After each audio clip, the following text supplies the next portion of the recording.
What's the opportunity that life has presented for you at the moment, dear Libra? And this is what you want to focus your attention, your awareness, your energy on today.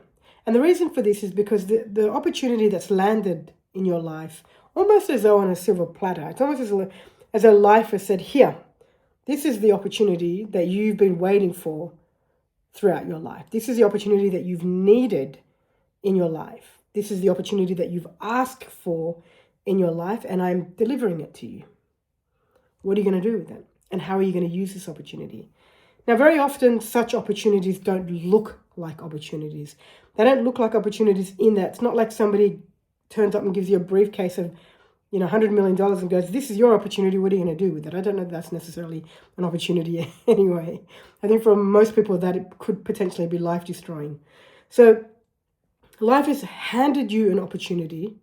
It may not appear as though it's an opportunity. Take the time to recognize what it is so that you can continue using it moving forward.